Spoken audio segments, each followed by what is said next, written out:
व्यक्तित्व है, सिर है, कोई सोना का, उस तरह की कहानी है। तो अगर आप कहानी से जुड़ाव रखते हैं तो आपको पता लग जाएगा।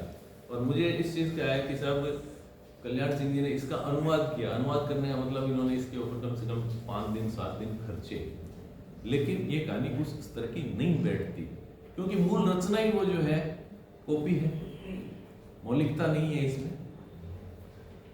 अब जो बात हम कर रहे थे वही है कि सब रचना का चुनाव सबसे महत्वपूर्ण है, और रचना का चुनाव करने के लिए हमने इतनी स्वतंत्रता दी है कि आप सिर्फ मैं जिस रचना का चुनाव कर रहा हूँ वो किसी भी स्तर पर राजस्थानी का पूरे वैश्विक स्तर पर प्रतिनिधित्व कर सकती है या नहीं। और अगर नहीं कर सकती तो माफी कीजिए, चाहे वो हरिमोहन की है, चाहे मोनिका की है, चाहे आशा जी की, आप उसको साइड में छोड़ दीजिए, कोई जरूरत नहीं है। उसके लिए एकेडमीज खूब सारी है। अपने को तो ये चाहिए कि हमारा ये माल है जी, राजस्थान अच्छा है बुरा है, 24% तंज क्योंकि हम ये जो पूरी कार्यशाला है, हम एक खिड़की खोल रहे हैं ना उधर।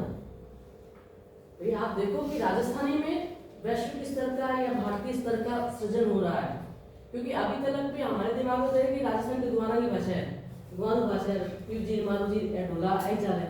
तो इसको तोड़ने के लिए, ये दिखाने के लिए कि समकालीन जो साहित्य रचा जा रहा है राजस्थानी में, उसका स्तर, उसकी कविताएं या उसकी कहानियां, उसमें जो लिखा जा रहा है वो उस स्तर पे है कि हम भारतीय भाषाओं के बराबर समकक्ष जो लिखा जा रहा है उसके आजू बाजू जा सकते हैं। तो हमको चयन करते समय ये ध्यान रखना पड़ेगा कि हम क्या ले रहे हैं। वो जो बात फिर वो दोहराव हो जाएगा, सरल की तरफ नहीं जाना है कि सरल ऐसे मैं कर पाऊंगा इसलिए मुझे खाता पूर्ति कर दी है कि 5 कविताएं करके भेजने तो मैं सरलतम, वो भी नहीं करना है, वो भी नहीं करना। ये बहुत सारी बातें हम वो खिड़की खोल रहे हैं, उस खिड़की के जरिए लोग देखेंगे हमें कि राजस्थानी कौन सी है, तो हमारी मान्यता पे भी उंगली उठने की संभावना रहेगी और हमारे चिन्ह लगेगा।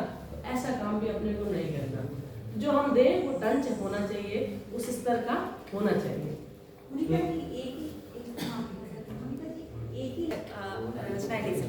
आप किस चीज को बेहतर कर सकते हैं? मेरा तो मानना